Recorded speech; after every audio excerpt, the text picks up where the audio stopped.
Today I wanted to talk about the shotgun zone in the Michigan deer hunting season versus now what they call the restricted firearm zone.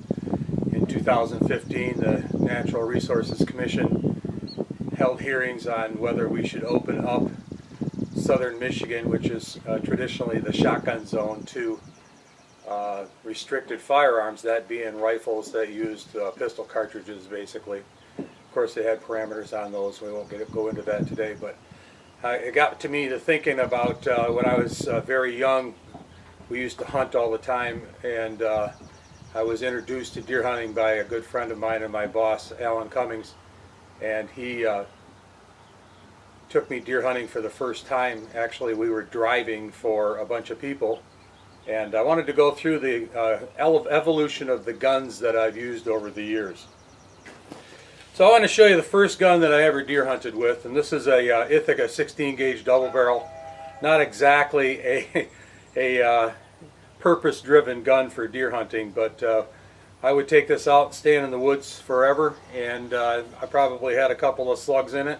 It's modified full, so it probably didn't shoot them all that well, but back when I was 16 years old, we never sighted guns in anyway, so grab your gun and go.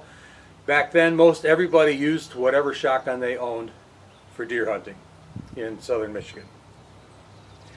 As I developed in the sport, I really wanted to get into something different, so the next gun that I purchased was a Model 870. Now, this is a little bit different version. I bought a receiver from a guy from Alaska and put a Hastings bird barrel on it. And then I had my dad drill and tap the top of this barrel for a Remington 742 mount, and then I mounted a scope on it. Believe it or not, that gun with like an improved cylinder would shoot about a 2-inch group with the old Forsner slugs. Actually, it was a really nice gun, killed a lot of deer with it. I had an opportunity to buy this barrel, which is a ported Hastings vent rib barrel. Excuse me, not vent rib, it's a fully rifled barrel. And this is also an excellent shooting gun. We're always looking for better guns to shoot. So over the years we've done a lot of changes, and I like this gun a lot, but it really wasn't as accurate as I wanted it to be. So to counter that, I bought a Knight MK85. That was in 1986.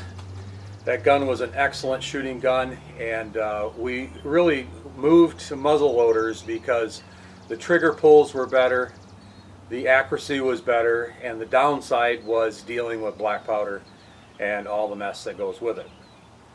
This particular gun is an evolution from the Knight. It's a Remington Model 700 ML. Shot a lot of deer with this gun. This has extended my range from 120 yards to 150, 180. This is capable of 150 grains of powder, so it really does a nice job. I also put a external turret on this scope, although I got to tell you, when you get out in the woods, you really don't spend a lot of time clicking the turret. I just figure out where I am, aim high, aim low, whatever it might be. So this is a very good gun. We used it for a long time. I hunted in regular shotgun season with muzzle loaders a lot, simply because they were a better and more accurate gun, and I think they had better killing power. From there, I bought what I thought was the quintessential shotgun for shooting deer, and this is a Savage 220, and it shoots a 20 gauge slug.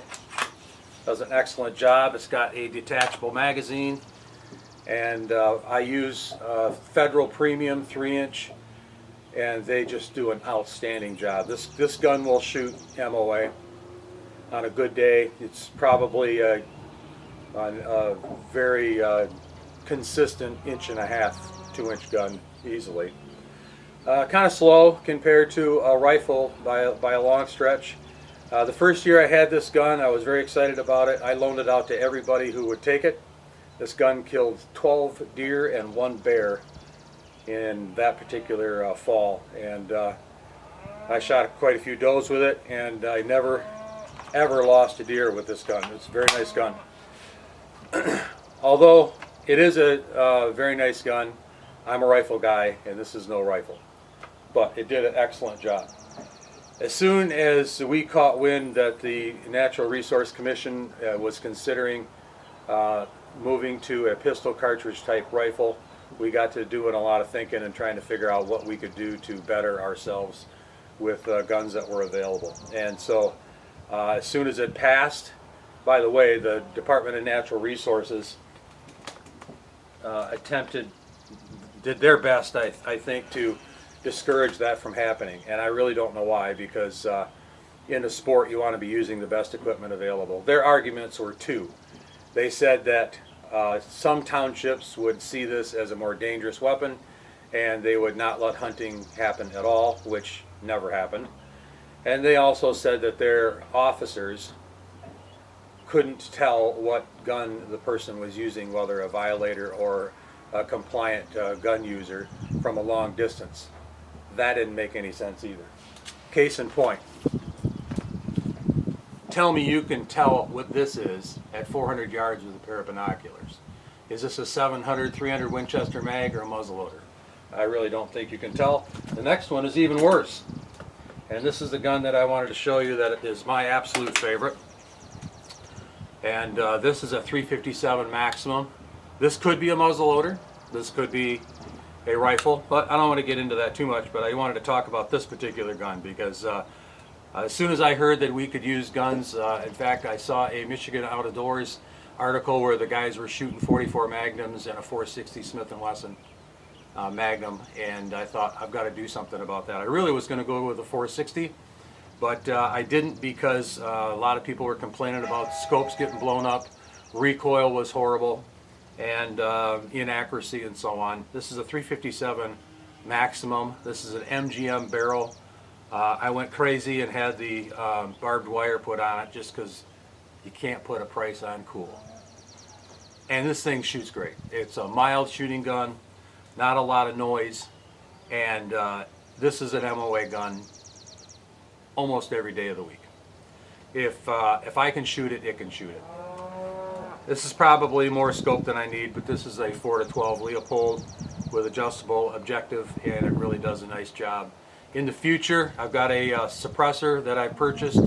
If the ATF would ever give me my tax stamp, I will be able to put it on the end of this, and at that particular point, this thing is going to be an absolute crazy joy to shoot.